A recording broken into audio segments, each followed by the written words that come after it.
e, com isso, você acaba descartando. No banco de sangue, acho que isso todo mundo sabe, mais ou menos, mas eu faço um teste, o resultado é positivo, esse sangue nunca mais vai ser usado. Mesmo que o doador seja um falso positivo, depois a gente descubra que é um falso positivo. A gente é obrigado sempre a descartar esse sangue. Em relação à hepatite C, também houve uma queda muito importante, a gente tem hoje um percentual de 0,22%. Isso é muito parecido com o que a gente vê no Brasil afora. Só vou mostrar para vocês aqui, na Fundação ProSangue, a gente tem esse descarte que eu acabei de falar, de 0,2% por HIV, enquanto que no Brasil é mais ou menos o dobro, e de HCV bastante parecido. Esse número não é que a gente tem uma menor prevalência de HIV, de doadores HIV positivos na Fundação, é que não existe uma normatização quanto aos testes que são utilizados. Então, cada banco de sangue mais ou menos escolhe o seu teste. Se ele escolher um teste, por exemplo, como esse amarelo aqui, que tem um descarte muito alto, que a gente usou na Fundação por algum tempo, você vai ter taxas maiores, mas isso não está dizendo nada em relação ao risco do doador diretamente. A gente sempre faz essas palestras mostrando dados, né? Os cientistas gostam de mostrar dados, evidência científica, e esse é um estudo que acabou de ser publicado, feito em 3 bancos de sangue do país, em Pernambuco, Minas e São Paulo. E ele mostra com o que a gente associa um doador que é HIV positivo. Doador, nesse caso, doadores de primeira vez, aquele doador que se apresenta a primeira vez por banco de sangue. Então, contrariando o que a gente acha, por exemplo, a prevalência em Recife hoje é maior do que a prevalência em São Paulo. Nós estamos falando do Hemop, Hemominas e o Hemocentro de São Paulo. Embora haja desvios em relação a esses números, mas a gente vê esse tipo de... Não é que existe mais HIV positivos, porque, obviamente, a população de São Paulo é muito maior e o número de doações de São Paulo é muito maior, mas quando a gente tem um denominador, a prevalência hoje é maior em Recife. E o que a gente nota que aqui, sim, tem uma associação estatística, é que a maior parte dos doadores HIV positivos são esses indivíduos, entre 25 e 45 anos. É essa faixa que concentra os doadores positivos. E muito mais homens do que mulheres, mais ou menos 3 vezes mais homens que mulheres. E que a educação tem um efeito inversamente proporcional. Quanto mais educado, menor a chance dele ter HIV também. E não foi encontrada nenhuma relação, com a raça ou etnia. Bom, a gente já colocou essa questão, quer dizer, a gente com o teste de anticorpo, que é o que a gente está vendo aqui em amarelinho, isso aqui é um gráfico que ele mais ou menos tenta simular o que acontece na história natural da infecção por HIV. Então, a pessoa se infecta aqui no momento 0, ela vai ficar mais ou menos 12 dias, 11 dias, sem nenhum tipo de marcador que a gente possa detectar. Então, esses 11 dias é a janela total, que é impossível hoje, com o que a gente tem de melhor de tecnologia, detectar. Depois do 11º dia, a gente já é capaz de detectar o RNA no soro do doador. E, mais ou menos, com 22, 25 dias, o teste de anticorpo é positivo. Então, a gente sempre fez o teste de anticorpo. E a gente continuava tendo alguns casos de HIV porque o indivíduo vinha doar nesse período chamado de janela imunológica. Para isso, foi introduzido o NAT. Então, para cortar esse pequeno período em que o doador é altamente infeccioso, mas que a gente não era capaz de detectar com o teste de anticorpo. Esse cálculo também foi feito com dados da Fundação ProSangue e das 3 instituições, na verdade. Ele mostra qual é o risco. Esses riscos são tão baixos hoje que eles se apresentam melhor quando a gente usa um cálculo matemático, porque a gente vai projetando esse tipo de risco. Então, na Fundação ProSangue, ou no Brasil como um todo, se a gente pegar hoje o risco para quem não faz NAT, que é a situação de alguns bancos de sangue ainda, ele tinha sido estimado na faixa de 11,3 para cada 1 milhão de doações. Então, seria 1 a cada 88 mil doações, seria o risco para quem não faz NAT. E quando a gente introduz o NAT, esse risco cai para 6,8 por milhão, quando ele é feito em mini pool, que é o que a maior parte das pessoas fazem, no Brasil principalmente, a gente faz mini pools de 6 doações, ou ainda menor quando é escala individual, quando é feita a doação testada individualmente, que é o caso, por exemplo, do Hospital Albert Einstein. Então, esse risco é muito baixo, mas note que ele não é 0. Bom, da onde vem esse risco? Da onde vem esse doador que tem essa ideia de doar sangue próximo do momento, em que ele teve um comportamento de risco para infecção por HIV. Então, um estudo que foi feito lá no banco de sangue, na ProSangue, foi identificar quem são esses doadores que a gente tem um nome para eles, a gente chama eles de buscadores de teste, test seekers, que são os indivíduos que a gente, intuitivamente, ou pelo conhecimento do próprio pessoal da triagem, fala, esse cara está vindo aqui para se testar e não para doar sangue. Então, para ver se isso era fato e perguntas que pudessem identificar e ter uma ideia do tamanho do problema, foi feito um questionário com esses doadores, todos os doadores, antes da doação, e depois correlacionado isso com o resultado da sorologia.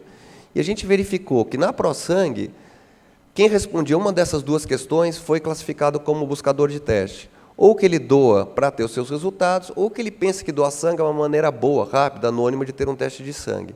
E o que foi encontrado é que 7% dos doadores poderiam ser classificados como buscadores de teste. É um número imenso, esse número. Nos parece muito, porém, a gente tem que falar que ainda, infelizmente, a própria classe médica, ainda algumas pessoas têm na classe médica esse conceito. Eu já ouvi um programa de rádio aqui em São Paulo que o médico fala para as suas ouvintes que, se tem comportamento de risco, vá ao banco de sangue e doar sangue. Está lá no rádio, está gravado para quem quiser ouvir. Tá? Então, ainda precisamos evoluir muito em termos de educação dos doadores, mas também da educação dos médicos. E esse trabalho, que foi também acabou de ser publicado, ele faz o seguinte: depois que o cara tem um resultado, o doador tem um resultado de positivo, ele é convidado a participar de uma pesquisa. Ele bota um fone de ouvido, vai falar diretamente com o computador, é totalmente anônimo, portanto, a pesquisa, e foi feita uma série de perguntas para tentar identificar o que ele fez. E aqui só estamos falando de casos que a gente classifica como incidentes. Então, não é que o doador teve uma infecção por HIV que ele tinha 20 anos. Não, são só aqueles que a gente, pelas técnicas de laboratório, consegue dizer. Esse cara se infectou faz pouco tempo, que esse é o que tem o maior risco para o banco de sangue. Porque o outro já tem um anticorpo, então o banco de sangue detecta e elimina esse cara, não existe nenhum risco transfusional. Mas aquele que se infectou há pouco tempo pode estar em janela. E é com ele que a gente trabalha. E o que foi verificado? Foi verificado que o grande comportamento de risco ao qual está associado o hábito de buscar o teste e a pessoa está num período recente de soroconversão, ou ainda não ter soro convertido para HIV, é o hábito de fazer sexo, homens fazerem sexo com homens. Então, esse tipo de comportamento tem um risco de quase 14 vezes maior do que quem não tem esse tipo de comportamento. Seja para homens, seja para mulheres cujo parceiro é o homem que faz sexo com homens. E um dado muito interessante também nesse trabalho, não se refere diretamente à orientação sexual. Os homens gays, que fazem sexo exclusivamente com homens, praticamente não tinham uma taxa de risco tão alta. Os maiores, o risco era muito maior para os bissexuais. Esse sim é que tinha um comportamento maior, que, na verdade, do ponto de vista epidemiológico, é o que a gente já vê há algum tempo. Quer dizer, quem transformou a epidemia de HIV no país, de uma epidemia fundamentalmente de homens homossexuais, em uma epidemia heterossexual, que é o que a gente tem hoje, foram as pontes.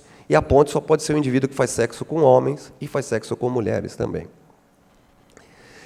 Qual é o nosso problema? Nosso problema é que, veja que a incidência de HIV no país ela está concentrada nessa faixa, que são homens, portanto, de 20, 25 a 40, 45 anos de idade. Aqui que é o grosso da incidência dos novos casos de HIV no país. Quem é o nosso doador? Nosso doador na ProSangue, 63% são homens e 60%, mais de 60% exatamente na mesma faixa etária. Então, a gente tem o nosso maior grupo de doadores, também tem características epidemiológicas parecidas com o nosso maior grupo de risco. Então, mostra que nós, na Fundação ProSangue, estamos sob um risco relativamente alto, que foi calculado aqui, como eu mostrei para vocês, 1 para 88 mil, 1 para 100 mil, de ter um caso transfusional. Então, uma série de leis foram feitas para a introdução do NAT. A primeira lei data ainda do ministro José Serra, de 2002, foi postulada a introdução do NAT, isso acabou sendo postergado muito, muito, muito, até hoje nós não temos uma portaria tornando o NAT obrigatório no país. Talvez a maior razão da gente estar tendo esse simpósio aqui hoje.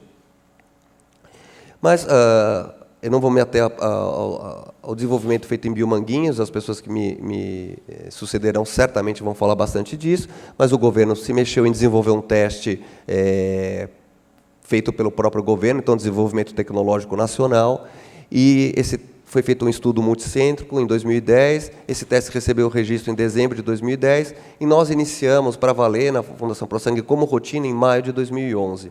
E esse teste, então, na Fundação foi implantado em maio de 2011. Primeiramente, a gente fazia só para a Fundação ProSangue. A partir de em janeiro de 2011 também começamos a fazer, mas ele começa para valer só nesse momento aqui, para o Hemonúcleo de Santos, então as doações da Baixada Santista estão todas subindo para a ProSangue também, e mais recentemente a Colsan, a Unifesp, a Santa Casa de São Paulo, outros centros vêm se juntando, de forma que a ProSangue hoje tem uma experiência bastante grande com o teste de NAT, tem mais de 500 mil de doações testadas. Esse é o tipo de resultado que a gente enxerga. Não vem muito ao caso aqui, não vou apresentar para vocês. O número de falsos positivos é bastante baixo, quer dizer, é uma tecnologia que você consegue utilizar sem prejudicar o teu estoque de sangue, lembrando que todo falso positivo leva ao descarte, então se a gente não consegue viver com um teste que teria um número muito alto de falsos positivos. E o primeiro caso de janela foi detectado agora, em abril de 2013. Então, aqui eu estou me limitando apenas aos casos da própria ProSangue, que são 380 mil, não estou somando com as outras, as doações dos outros bancos de sangue, porque se a gente não conhece o doador, não tem o resultado da segunda amostra do doador, então a gente não tem certeza que é um caso de janela, mas esse a gente tem certeza que é um caso de janela. Esse é um caso de um doador, portanto, que doou aqui em 16 de abril de 2013, ele foi positivo para o NAT, ele tinha uma sorologia totalmente negativa, isso está mostrado aqui, os 2 testes sorológicos nós ainda somos obrigados a fazer foram não reativos, portanto, teriam liberado a doação. O teste do Western blot, que é um teste confirmatório totalmente branco, também qualquer pessoa que enxergar um teste desse diz que é negativo. E aí ele volta 14 dias depois, já com os 2 testes sorológicos totalmente reativos, e também o teste NAT indicando uma carga viral muito alta. Então, veja como evolui rápido em HIV, esse período de janela imunológica, para nossa sorte, é bastante curto. Então, em poucos dias, ele já saiu da chamada janela imunológica, mas o que é relevante é que a doação só foi detectada pela utilização do teste NAT. Então, esse é um caso feliz, que a gente uma experiência feliz que a gente tem para mostrar. Só para a gente voltar aos números, então, a gente havia projetado, conforme esse gráfico aqui, que na Fundação nós detectaríamos 4,2 casos por milhão, daria 1 para 238 mil. Na prática, a gente pegou 1 em 328 mil. Como eu disse, esses números têm bastante desvio, então é possível que agora a gente detecte mais um, e conforme a gente for fazendo, isso caia dentro do que foi projetado, porque não foi projetado do nada, mas foi projetado em base de dados laboratoriais e conhecimento dos doadores, então a gente está dentro desse nível esperado. O que é importante salientar também diferente um pouco da experiência, o Dr. Zé Mauro já mostrou esse trabalho aqui, que foi feito com dados do Brasil inteiro, com diferentes plataformas, que achou para o Brasil 1 para 200 mil para HIV e 1 para 270 mil para hepatite C. Queria lembrar, então, que com a introdução do NAT, a gente saiu do risco pré-transfusional de 1 para 88 mil para um risco, transfusional, após a utilização do NAT, de 1 para 156 mil. Então, o risco caiu pela metade, mas é importante a gente lembrar, o risco existe, mesmo fazendo o NAT. 1 para 156 mil parece muito? Parece muito. Só que, para quem faz 15 mil transfusões por mês, em 10 meses você vai ter um caso. E nós fazemos mais ou menos isso. 15 mil transfusões por mês, um serviço que fizer 30 mil transfusões por mês vai ter 5 meses, cada 5 meses vai ter um caso de transfusão transfusional. Às vezes nós não detectamos isso, porque o paciente morre, isso não é investigado. Mas a gente tem que lembrar que o risco continua existindo. E nós temos também o caso que escapou. Em 2011, um receptor, que é um paciente que ia receber um transplante de medula, fez uma sorologia, a sorologia foi negativa para HIV. Em novembro, o médico, postergou o transplante de medula, refez a sorologia para HIV positiva, com NAT positivo. Esse cara tinha recebido, entre agosto e novembro, 47 transfusões, todas de unidades da Fundação ProSangue. Nós pegamos as doações, que eram testadas em mini-pool de 6, com um sistema de biomanguinhos, testamos elas individualmente. Falamos, bom, talvez foi uma diluição de 6 que levou à perda desse caso. Foram todas negativas individualmente. Aí a gente falou, vamos reconvocar os doadores, vamos ver se tem alguém que soroconverteu no período. E não deu outra. Apareceu um doador que havia sido soroconvertido no período. Um homem de 22 anos, terceira doação espontânea na Fundação ProSangue. E aí, em 17 de dezembro, que foi a data que ele voltou, ele já era positivo para HIV, positivo para NAT, com carga viral. Portanto, nós transmitimos HIV para esse receptor, que foi um caso NAT negativo. Nós fizemos uma avaliação desse material. Então, nós pegamos a bolsa de plasma desse doador, fizemos 20 réplicas dela pura e diluída 6 vezes para mimetizar o sistema de mini-pool e submetemos às 3 plataformas. E no sistema de mini-pool de 6, ela foi negativa para a plataforma uma das plataformas comerciais existentes, ela foi positiva apenas em com a outra plataforma positiva existente e 0 para o teste de rotina de Biomanguinhos. Com esse tipo de resultado, a gente é capaz de estimar qual era a carga viral. A carga viral desse doador era muito baixa, muito baixa. A carga viral mais baixa já descrita em um doador de sangue no mundo, com toda essa história de NAT que já foi comentada anteriormente. Então, esse cara, certamente esse doador, estava muito perto desse momento 0 de infecção aqui. Ou seja, ele fez alguma coisa e foi ao banco de sangue se testar, mentiu na entrevista, não usou o voto de autoexclusão, porque depois da doação a gente ainda fala, olha, nós vamos testar seu sangue, mas você acha que tem algum risco da gente transfundir para algum receptor? Nós vamos testar. Mesmo assim, ele falou, pode transfundir. E nós transfundimos. Então, o que eu queria salientar com toda essa discussão, vocês vejam que eu passei a maior parte do tempo falando de HIV e não de hepatite C, porque na Fundação ProSangue, devido ao número de buscadores de teste, isso é uma realidade em outras capitais e outros bancos de sangue do país, a gente tem um risco de HIV muito alto de transmissão.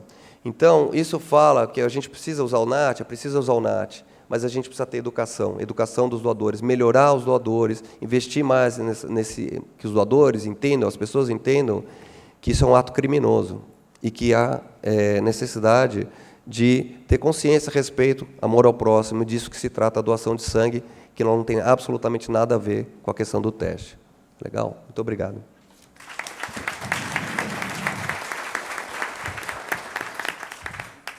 Obrigado, doutor Zé Eduardo Levi.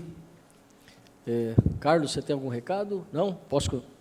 Então, vamos lá. Doutor Antônio Carlos Pinto Ferreira é o gerente do Programa de Reativos para Diagnóstico do Instituto de Tecnologia em Imunobiológicos, Biomanguinho. Antônio Gomes. Obrigado. Obrigado pela tua presença. Bom, eu gostaria de agradecer, sem dúvida nenhuma, a oportunidade de estar aqui. O objetivo nosso de vir aqui se resume principalmente a 2 objetivos. O primeiro era, sem dúvida nenhuma, poder compartilhar com vocês essa experiência de um ciclo completo que partiu da pesquisa, do desenvolvimento tecnológico, do estabelecimento de um produto, da implementação desse produto, do ciclo que é necessário de aperfeiçoamentos ainda, mesmo após a implementação desse produto, com toda a sua complexidade, e com o amadurecimento desse processo no âmbito público, porque a Fundação Oswaldo Cruz e Biomanguinhos estão liderando um consórcio de várias instituições de excelência desse país que tem condição de fazer um pouco mais e um pouco melhor. Então, o primeiro objetivo é esse, é compartilhar com vocês um pouco essa experiência do projeto NAT brasileiro e colocar que ele está efetivamente, hoje é uma realidade, vem cumprindo esse papel que foi tão bem demonstrado aqui pelos meus antecessores na apresentação, mostrando que com a incorporação do NAT, a gente tem um sangue ainda mais seguro. Ele já era bastante seguro, e que tem risco, mas ele está mais seguro agora.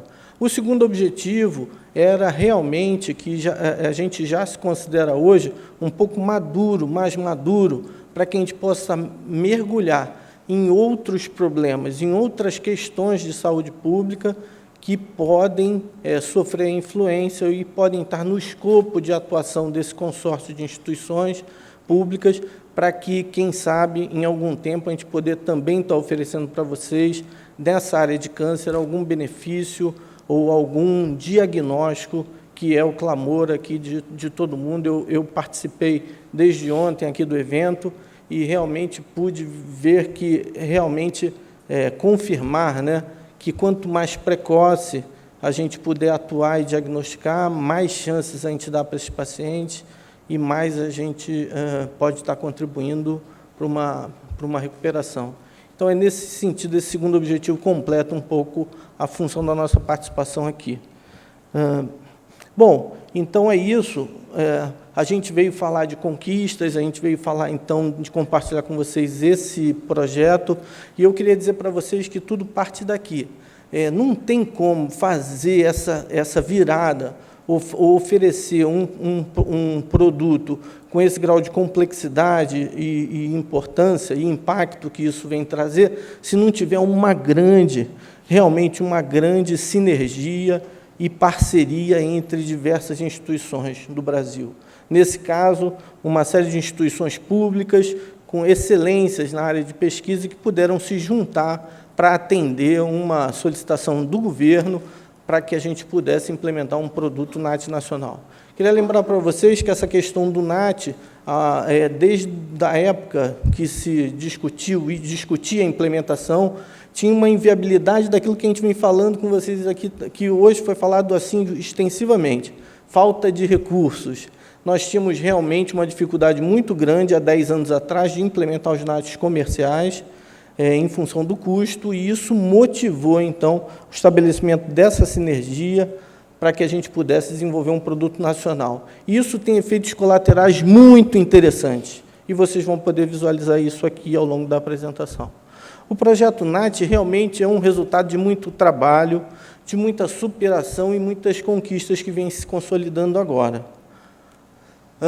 Ele começou com a aceitação do desafio, passou pelo estabelecimento das parcerias, gerou um conhecimento tecnológico importante, que foi uma patente da Fiocruz.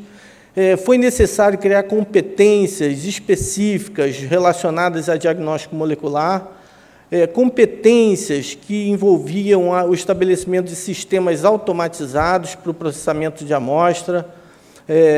A gente não tinha como oferecer um NAT que não fosse um produto aliado a serviço, aliado com atendimento aos usuários, a treinamento e tudo mais, e é esse que se deu o projeto. Uma articulação interna dentro da nossa instituição Biomanguinhos, que envolveu mais de 15 setores e mais de 50 profissionais dedicados diretamente para que a gente pudesse transformar um potencial produto, resultado de uma pesquisa, em um produto efetivo, com boas práticas de fabricação e dentro das regulações nacionais e internacionais que pudesse ser implementado na hemorroide nacional. Nós conseguimos o registro do NAT brasileiro em 2010, no final, foi um presente de Natal com 2 dias de atraso, concedido pela Anvisa. Na época, o Dr. Raposo, que era o presidente da Anvisa, e foi um feito realmente, foi uma coisa muito importante, foi um marco para nós. Nós tivemos que, com isso, trabalhar um upgrade técnico da hemorroide brasileira, porque nós não tínhamos na hemorroide brasileira, salvo algumas poucas exceções, a Fundação Hemocentro de São Paulo é um dos exemplos, nós não tínhamos, de fato, técnicas de biologia molecular implementadas ainda mais num processo de rotina contínua, assim, envolvendo toda a triagem. Bom, esse upgrade técnico que foi necessário criou, então, a possibilidade de ampliação da segurança transfusional, vocês vão ver alguns números, e depois a identificação de fato e a comprovação da efetividade desse produto, com a identificação de janelas e o efetivo, intervenção, de fato, evitando transmissões transfusionais importantes. Aliás, posso dizer para você, dezenas de transmissões transfusionais hoje no Brasil. Bom, essa meta inicial a gente considera concluída, mas ela não para aqui. Esse é o produto NAT brasileiro, é um conjunto de tubinhos, mas que é utilizado numa plataforma metodológica que precisava ser muito sensível, foi muito bem colocado pelo Levi, precisava ser automatizado e que tivesse um custo viável para a implementação da hemorroide, porque a questão do custo era o impeditivo principal da implementação dos produtos comerciais. Veja, o objetivo sempre foi a ampliação da segurança transfusional. Hoje é um produto com boas práticas de fabricação e com quase todos os insumos nacionalizados. Isso é um feito, eu penso, com um resultado dessa sinergia.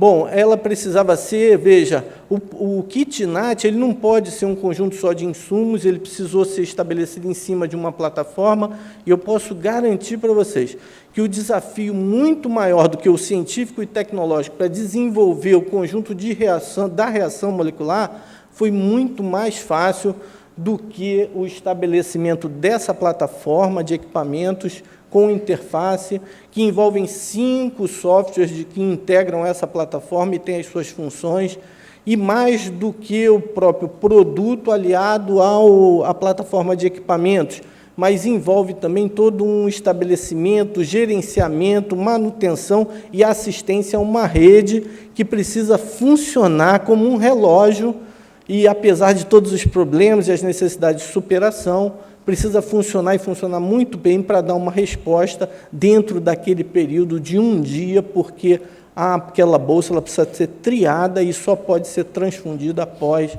a realização dos ensaios sorológicos e o ensaio molecular, que é o NAT. Bom, eu botei ali alguns números anteriormente, era só para mostrar que realmente a plataforma brasileira ela foi pensada como uma rede centralizada e ela consegue processar por plataforma mais de 1.000 amostras por cada rotina.